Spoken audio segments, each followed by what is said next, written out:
Hello, happy 4th of July. We gonna do stuff. It's my stepson's birthday, and we can see the city fireworks just from our front street. We're on a hill. They have them down there at the water, so it's fun. I like fireworks. Um, but that's not what this video is about. Um, I've been doing lots of stuff. Looking forward to having this, getting all this map stuff together. I asked some people. That's not what this video is about either. This video is about two political things going on. Snowden and what's going on in Egypt. The Egypt thing is interesting to me because I'm glad they got rid of Morsi, but my politics are not such that it's generally very easy for me to praise the military kicking out a democratically elected leader. On the other hand, I don't think Morsi gets to say, "I was a democratically elected leader," la la la la la, when he was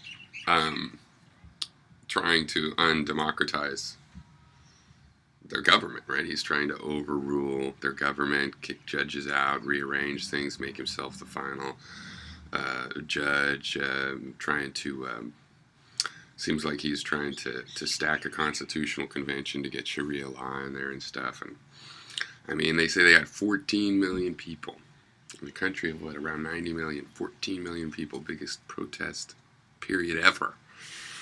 So I like seeing that, but it's weird.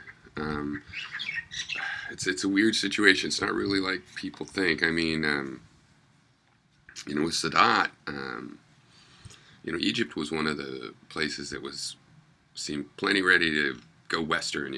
Europe of the Near East. Yeah.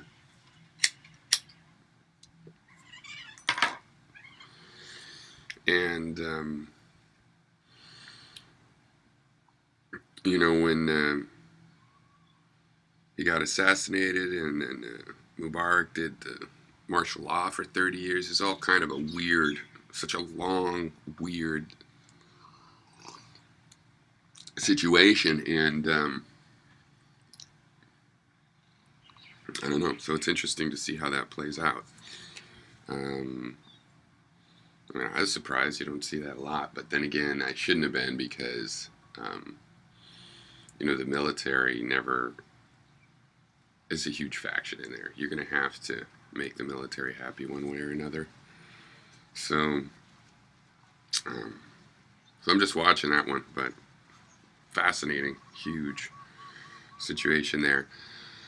And I'll tell you, let me finish that off by just saying there's a strong intellectual history in the Near East, the Middle East, and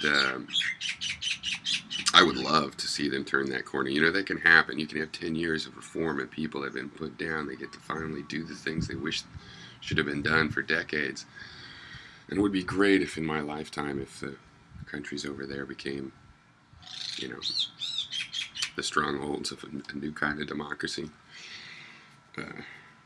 Not hold my breath. Okay, but at this point they have a better chance than we do. We are nuts. So this Snowden thing. So do you know the story that happened? It's hard for me to know how big these stories are in the general populace anymore.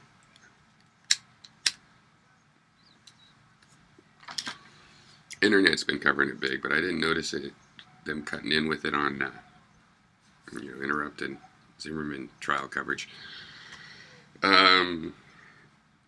But the president of Bolivia is flying from Europe back to Bolivia, and there's a rumor Snowden's on his plane. They make the plane land. That's like a fucking act of war. What the fuck? The president of a sovereign nation? I mean, that guy has the power to give asylum. You can't force that plane down. Yeah, I hope South American countries are saying they're pissed at this, and I hope they follow up, because that's just ridiculous. There's no laws People like Paul Begala, he's like, I'm against the NSA thing, but, you know, he should have gone and followed proper channels. It's legal. I'm against him, but it's legal, so he should have followed proper channels. No. If it was legal, and if it is legal, and if the powers that be think it's legal, whether they're right or not, you can't go to them. And he has the gall to say, well, I'm against this spying, which he shouldn't have told us. And now they're making presidents land planes to check for Snowden.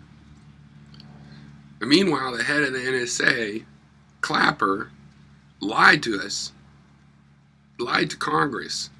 No two ways about it. Just a couple months ago, right, when he was asked if they were collecting this data. No, not on purpose. Why isn't he in jail? Why aren't those crimes? Why don't those crimes matter? Because he were doing that crime in the best interest of the United States, except for we're the ones he was spying on. Yeah.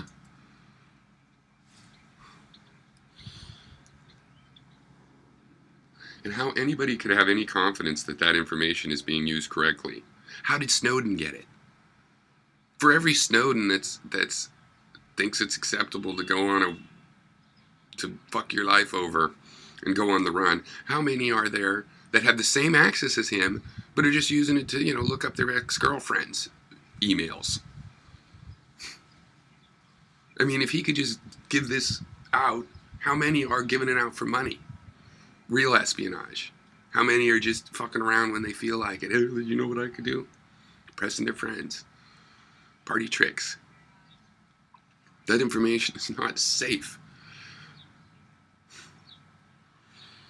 There's millions of, I forget what it was, but I'm pretty sure it was millions of people with security clearance in the United States now. Just this class of people that can have the information that we can't have about ourselves. We don't even, we're not even supposed to know they're taking the information. Why?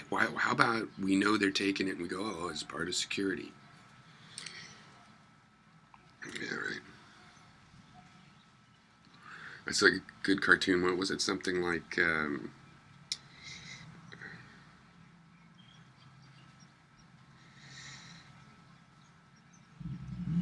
I'm willing to give up the illusion of privacy to have the illusion of security or something like that. I forget what I fucked it up. But it's like we're not really getting security. That's just like, you got to take your shoes off in the airport. Well, that's worth it to be safe on an airplane. It's too bad it has nothing to do with make the airplane safe.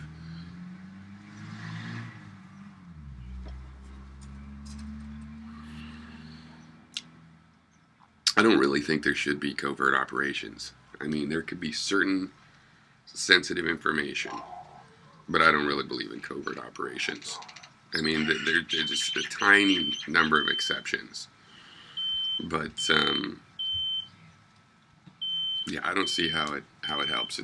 There's a principle in security called security through obscurity, and in good engineering, we know that to not be good security, right? Which is more secure, you know, to hide your castle or just to have a castle so strong that it can't be sieged successfully? Sneaky strength is weak, so let's do an open strength.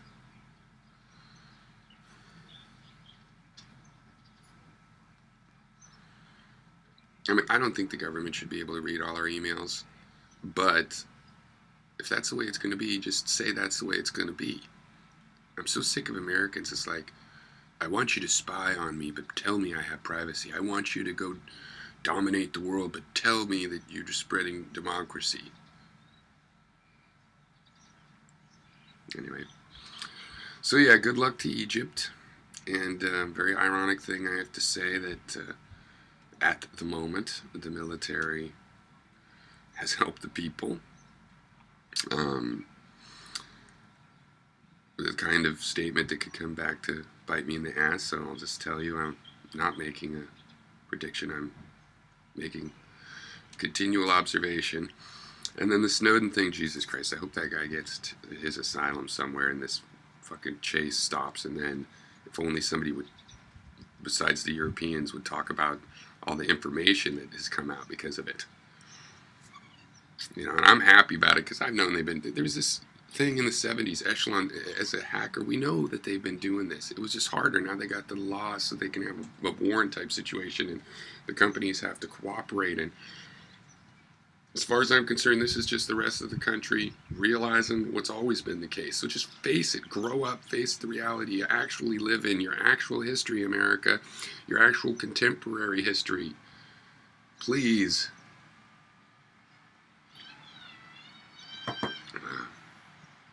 Happy 4th of July. I just step back a little in this Zimmerman thing, and here's something that bugs me, because, okay, in this trial watching, it's like trying to learn the law and what's going on, and, you know, you can have an opinion on the law, but also you're not saying that the law is going to change in time for a case that's already happening, right? So, but stepping back into the big picture, one thing that bothers me about this definition of self-defense in Florida, or in the law in general, all this intentionality, trying to read people's mind. So it's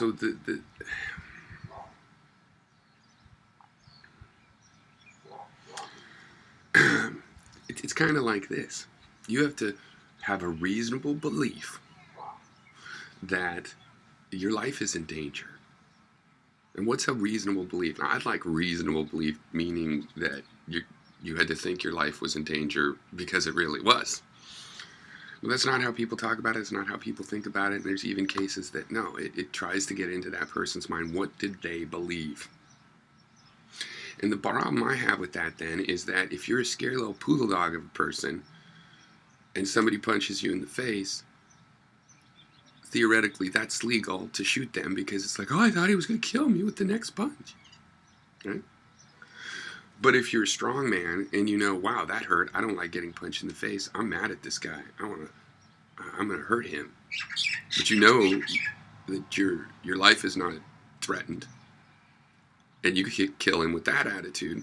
Both people said their true attitudes that they thought they had. Well, that's illegal.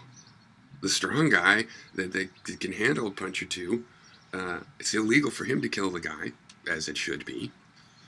But the weak guy that goes in with the gun and nothing else of a spine, oh, he could shoot him, because, you know, that's ridiculous. That's not the society I want to live in. I don't want to enable the weak, paranoid people to kill out of fear. And that'll be our idea of justifiable homicide. No, I'd rather not.